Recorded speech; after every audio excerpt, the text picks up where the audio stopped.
Los hongos tienen más cantidad de proteínas que la mayoría de los vegetales y tienen un buen balance de aminoácidos esenciales.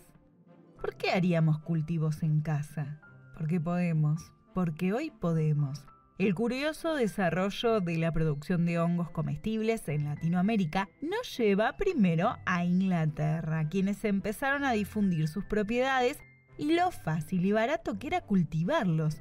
Llegaron desde Inglaterra a Estados Unidos en barco para los aficionados y estos dependían de este blanco de hongos con muy baja calidad, hasta que el Departamento de Agricultura de los Estados Unidos logró producir blanco de hongos para solucionar la dependencia.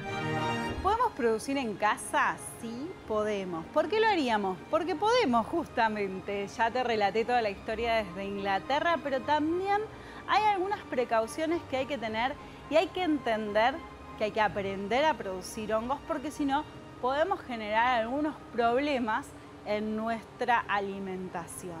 Así que para aprender un poco más de cómo se hace hongos en casa, vamos a escuchar a Santiago Jaramillo.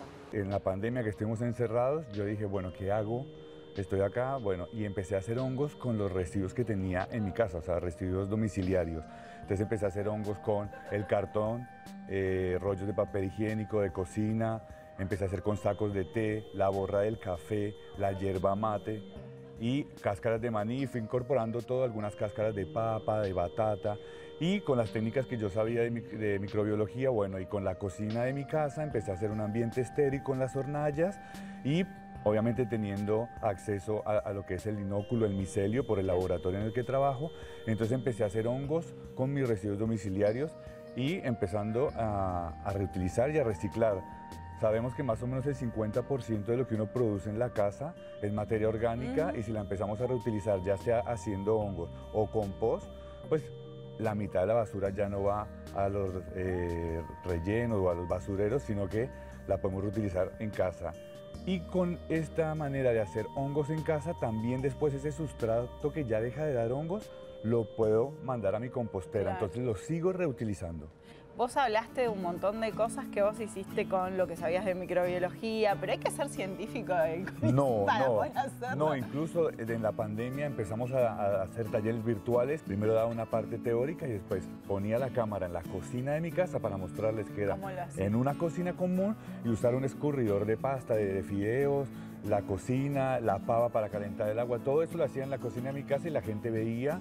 O sea que no hay que ser un experto, ni un micólogo, ni un científico, sino que solamente tener ganas de producir, hacer varios intentos. No es tampoco que sea muy fácil, pero hay que tener cierta precaución para que no se contamine con otro microorganismo. Como todo, hay que hacer todo el espacio de aprendizaje, ¿no? Y de incorporación de ese conocimiento, pero una vez que se logra, uno ya con la práctica va. Exacto, tal cual. Con la observación, ¿no? Esto es observar, aprender a observar de No, y la teoría es muy buena, pero la realidad es que cuando uno practica, ahí es donde en realidad uno aprende.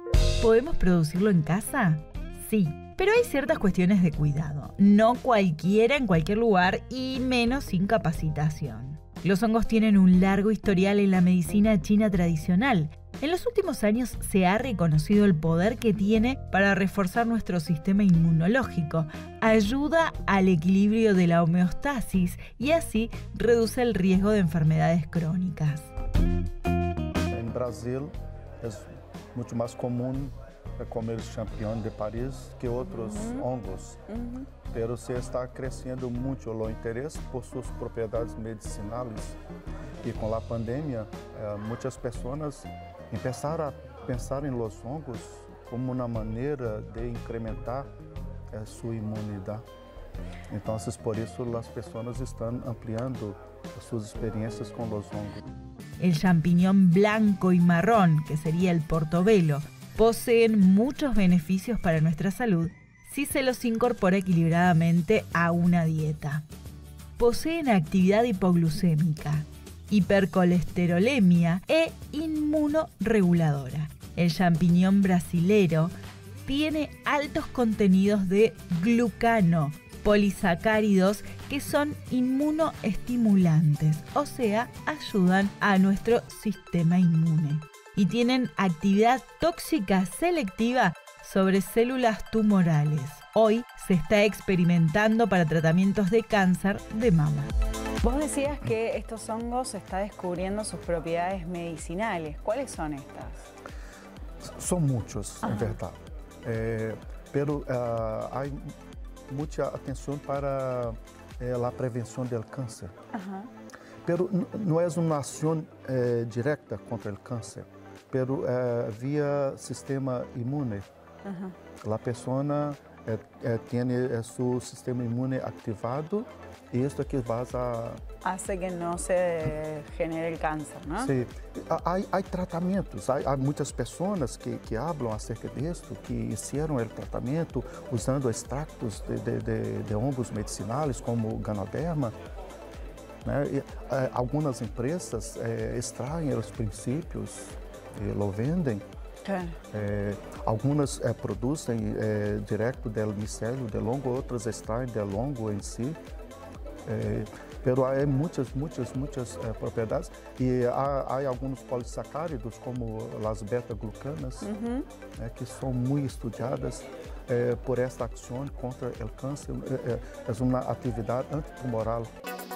La conservación de los hongos una vez cultivados es importante. No se aconseja conservarlos al natural durante mucho tiempo, dado que no se puede garantizar una esterilización correcta de forma casera. La mala conservación puede generar riesgos de botulismo.